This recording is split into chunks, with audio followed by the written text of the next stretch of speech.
Anxiety is probably something that you are intimately familiar with. It's probably why you're listening to this right now. But do you know what anxiety actually is and what to do about it? I'm going to share 5 super practical and free tips to help you reduce your anxiety in your day-to-day life. My name is Justin Sinceri. I'm a therapist, a trauma recovery coach, and the creator of the polyvagal trauma relief system. Welcome to Stuck Not Broken, where I teach you how to finally get relief from trauma using clear language and practical techniques. As you know, this podcast is not therapy, nor is it intended to be a replacement for therapy. So first off, let's talk about what the heck anxiety really is. It's probably something you're aware of on an experiential level, like you're consciously aware of when you feel anxiety. And depending on who you ask, anxiety could be really a number of things. I have something very specific in mind, but you may have heard that anxiety is a chemical imbalance or a character defect, like you're not strong enough, or it's a hereditary condition or a survival response or the influence of the devil even maybe. From the point of view of the neuroscience of the polyvagal theory, anxiety is something very specific. And I think much more easily understandable. And if you're brand new to the polyvagal theory, go to episode 101 of this podcast, Stuck Not Broken, episode 101, and that's the place to start. Anxiety is the emotional experience of being stuck in a polyvagal state of flight. Basically, the idea here is that if you're not safe, if you can't connect with yourself and connect with others, then your body shifts into a defensive state. And the first state that it shifts to is flight. It mobilizes, or it wants to, or it does mobilize, it prepares to mobilize to get out of that situation and get to safety. But if that person can't act on the impulse to get away, then the body just kind of remains in this flight state. And on a day-to-day level, that's experienced as anxiety or nervousness, worrying, anticipation, rumination. Like when you're experiencing anxiety, don't you kind of want to leave whatever the situation is that you're in? Like you probably want to get away. You probably want to make space. You probably want to get to safety. I would assume it'd be somewhere that is predictable and less stimulating. I talk about managing anxiety. The issue here is not to make it go away. That's not my goal, honestly.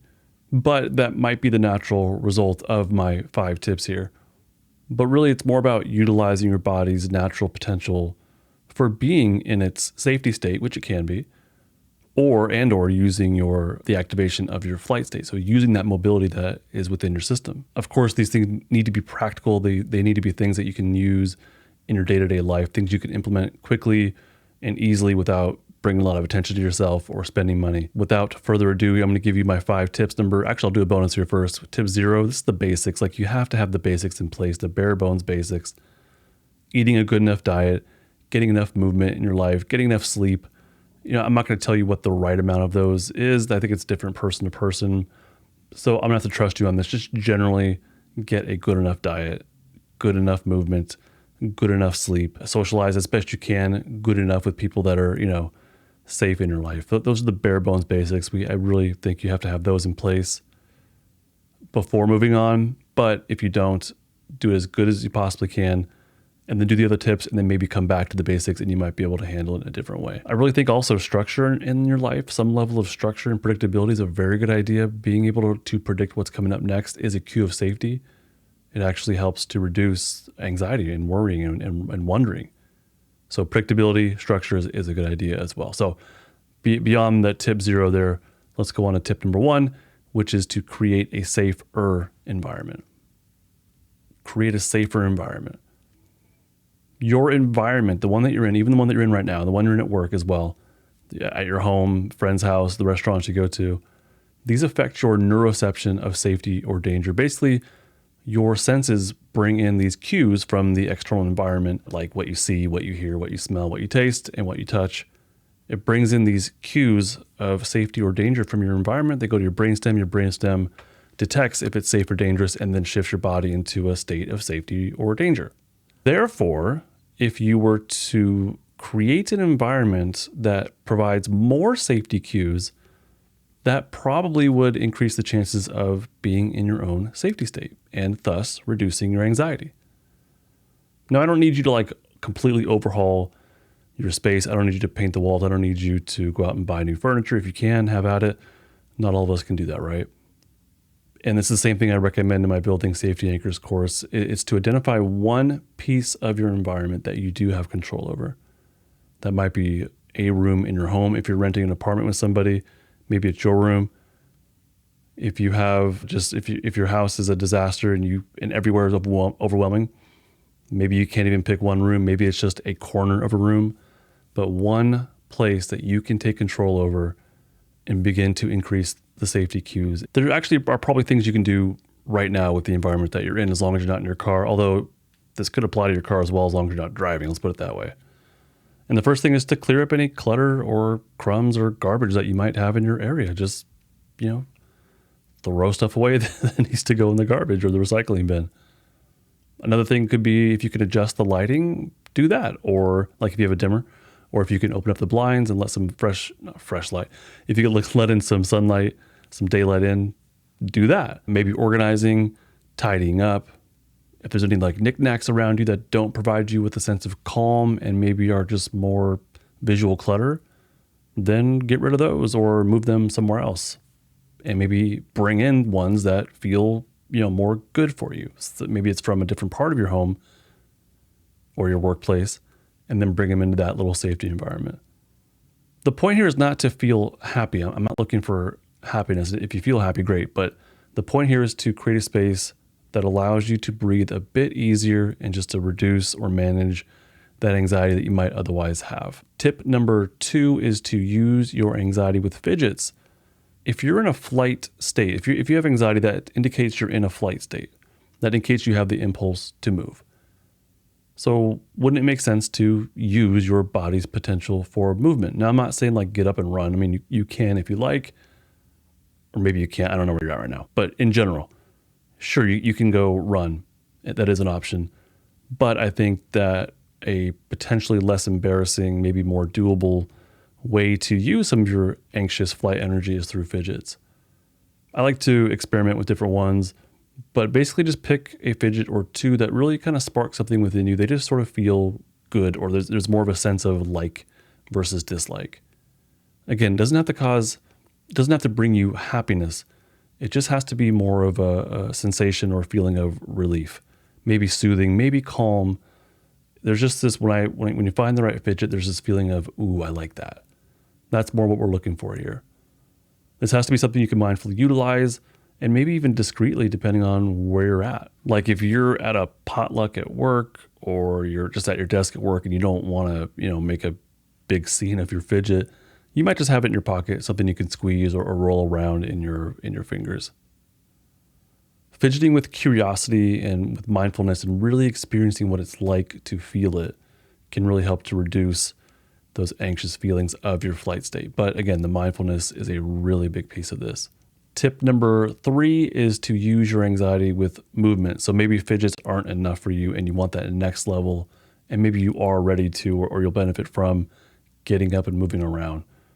And that's where a bigger type of movement might come in handy. So maybe it's not like you're sprinting and actually utilizing that flight energy. Maybe it's more of like you're taking a walk, but you're doing it mindfully. If you're getting up, moving around, I like to take a walk around the block when I'm at work. But when I do that, typically I don't bring my earbuds and my phone.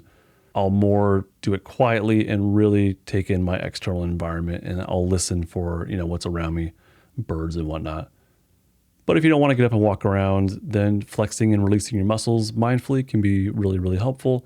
Like if you're at your desk or your dinner table at home and you're feeling anxious, if you just tense your calves up and then release them, or tense your thighs and then release them mindfully, if you really squeeze and then when you're ready to just sort of let it go and relax into it, that can help to reduce anxiety as well. But yeah, you can also get up and run if you are able to. You can bike. Those can be great ways to mindfully utilize that flight energy that's in your system. But you can't just get up and run. You have to actually notice and experience what it's like for your muscles to move. If you're going out on that walk, I want you to actually notice what it's like for your feet to push off the pavement, for your calves and your thighs to flex and your knees to bend. I want you to notice and really experience those little micro movements when you're out on your walk. Plus, taking the external environment as well. Do one thing at a time, and you can shift back and forth between what your body's doing, and what the external world is like. So think of these as like mini moments that you can sort of focus on. Tip number 4 to manage your anxiety is using your breath. There are so many breath recommendations out there. I don't personally like to give a specific breathing regimen or prescription. To me, it seems like your body knows how to breathe. It knows how to breathe based on what your state it is in. And so rather than trying to change that, what if we just let your body breathe the way that it needs to? But, and yes, you guessed it, what if we did so mindfully? When you mindfully feel into and notice your breathing, it gives your body permission to breathe the way that it already knows how to. You don't have to change anything. You just have to allow it to happen and mindfully experience it. And if you can do that, then the process of self-regulation can open up, and then polyvagal ladder climbing can happen. But yeah, there are other options. You can be more directive of it if you like. The only really sort of more controlled or directive breathing I like to recommend is belly breathing and then extending the exhale. That's just me. The basic idea here is you take in a breath mindfully into your belly if you can, and I recommend through the nose into the belly, and you should really feel your belly come out and expand. But I don't think that's completely necessary. I just think that's what I recommend. And then after that, pause ever so briefly if it's comfortable. But again, I don't think it's necessary, but if you can, pause and then breathe out through your mouth, just kind of like you're blowing out a birthday candle, but slowly. And when you breathe out through your mouth in that way, I want you to do it slower than the inhale. So basically you want to extend your exhale. As long as it's comfortable, you want to extend your exhale longer than you normally would. I don't need you to count, 4 seconds, 5 seconds, or whatever. But we just want to extend it a little bit longer than you normally would. And then repeat. What I like to tell myself, and I got this from Peter Levine, I don't know what source it was, but Peter Levine had said, trust that the next breath will come. So it's that mindfulness and it's that trust that your body knows what it needs. And you are simply aligning with that self-regulation capacity and letting it happen. I think it's totally okay to let your body breathe the way that it wants to, and it might want to breathe into your chest. It can be really difficult to breathe into your belly when you're anxious. If you have to breathe in your chest, that's fine. Just do it mindfully and then extend the exhale. That's really the most important piece of that. When you breathe out, it kicks on that parasympathetic safety state. Those pathways come on as you breathe out. So if you extend the exhale, it just allows it to be active a little bit longer. And then really kind of like, try and let yourself settle into that exhale as best you can and allow your body to relax. This is something that can be done anywhere. I don't think that it's that big of a deal personally. It's pretty darn discreet. So if you're at work or you're at home, take in that mindful breath into your belly, let it out slowly. I think you're good. I don't think it's anything that's going to make a big scene or anything. And tip number 5, this actually has 3 parts to it. Tip number 5 is to validate, normalize, and give permission. This is more of a top-down state regulation. This is top-down anxiety management here. I think it's good for any of the polyvagal defensive states, but we're focusing on anxiety from the flight state. Using top-down cognitions to change or soften your defensive state can be very challenging. So if you're going to go this route, I don't recommend you do it when you're too far into the anxiety. This is something that I would do pretty early on, try and catch it early on. So, if it's a little bit of anxiety, or if it's nervousness or worrying, if you're in a full-on panic attack, I don't know how helpful this is unless you've really practiced it and you have a pretty good amount of distress tolerance. If you're going to go ahead and use this when you notice it, when it's actually usable, this is what it looks like. The first part of this is validation. And validation or validating just means acknowledging that the anxiety that you're experiencing is real. It is happening. It's not about judging it or dismissing it or being okay with it. It's not minimizing. It's just saying it's real. I am feeling anxiety. Just like if a friend were to tell you, they were going through anxiety, you would probably say something like, yeah, it sounds like anxiety. It sounds like you feel really anxious or worried or nervous. So it's the same thing. It's just validating that this is what's happening without judging it. The second part of this is normalizing. And this just means you're making sense of your anxiety, of the feeling, based on the context that you're in or based on the context of your larger life. It's basically answering the question, does your anxiety make sense? So it could be that specific moment, like maybe you saw somebody from your past that you really, really did not want to be around again. You probably will feel anxious because that flight state's on and you need to leave the situation potentially. So based on that situation, that context, you could normalize the anxiety by saying that it makes sense. Yes, it makes sense for me to feel anxious in this situation. I have every reason to want to leave the situation. So yeah, that feeling makes sense and it even could be acted upon. But maybe you hear the voice of someone that reminds you of that past other person. Like it's not actually them, but something reminds you of them. So that person's not there, but the voice is close enough, or maybe there's a certain phrase that you hear that triggers that anxiousness. So you're not actually in danger. The person's not there, but does that anxiety feeling make sense based on the larger context of your life? And I would say, yeah. And so you could normalize it based on the larger context of your life. You could also ask yourself, if anybody else had my life and they were in the situation and they felt anxiety, would that make sense? And if the answer is yes, then to me, that's also normalization.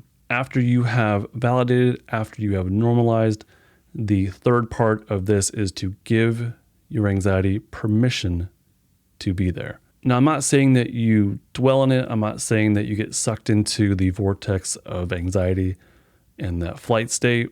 I'm not saying you ruminate on it and that it turns into this chaotic panic attack. Remember that when it comes to this top-down tip, that it's about when the anxiety is manageable, not when it's out of control, okay? So giving your anxiety permission to be there is when you're noticing it and it's not too much. So it's just like the anxiety is not going to go anywhere. It's already there. It exists within you, maybe a lot, maybe day in, day out. So it's just kind of like recognizing that it is there and it makes sense. And it's like, okay, well, you're welcome to be here, to be within me, if you want to kind of personify it. So it's like, I can't fight this. You exist within me anyways. So you may exist within me. You may stay here with me while, and this is the important part, you may stay with me while I do something that helps me to anchor my safety state. You're welcome to stay here with me. And you could even give it like a visualization. I like to visualize things as like putting it in my pocket. So you could tell yourself, hey, I see you, anxiety, I see you.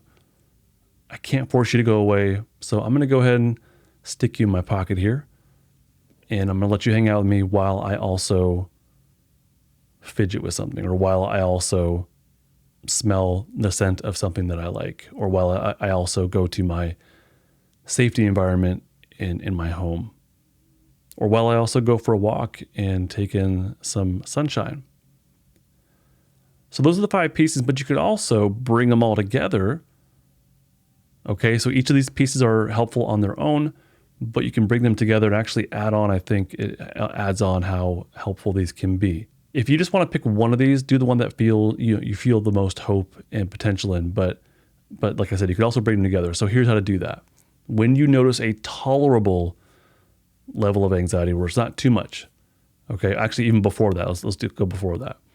Before that, I want you to create that space in your life that is providing passive cues of safety that you can turn to when you need. So that should be ready to roll already. I also want you to practice being in safety as well, by the way.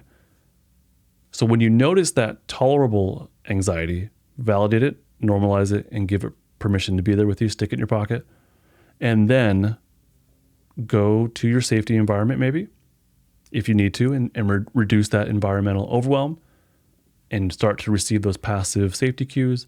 And then you can mindfully use a fidget or use some sort of movement, or maybe even mindfully use your breathing, and just allow that anxious feeling to be present as you also anchor yourself in your safety state. And as a bonus, if you're able to, the next step would be to be a witness to those internal sensations and images and emotions and cognitions. Actually, I have a free resource for you. It's called SSIEC. And I'm going to put a link for you in the description. If you click that link, it's justinlmft.com/SSIEC. justinlmft.com/SSIEC. So if you click that link, sign up for my email list, you'll get this one sheet where it has your state, your sensations, your impulses, your emotions, and your cognitions all laid out in a table to use as a cross-reference to help you build language for yourself, to be able to recognize these things and then name them. And I think once you can name things, it makes it more manageable as well. So that's actually like a bonus tip here and a resource. And that is your nifty gifty for this episode when you sign up for my email list. Otherwise, fellow Stucknut, I do hope this episode has been a helpful resource for you in your process of managing your flight state, potentially your stuck flight state. I hope it's helpful learning about and applying the polyvagal theory to your trauma relief. Bye. This podcast is not therapy, not intended to be therapy or be a replacement for therapy. Nothing in this creates or indicates a therapeutic relationship. Please consult with your therapist or seek for one in your area if you are experiencing mental health symptoms. Nothing in this podcast should be construed to be specific life advice. It is for educational and entertainment purposes only. More resources are available in the description of this episode and in the footer of justinlmft.com.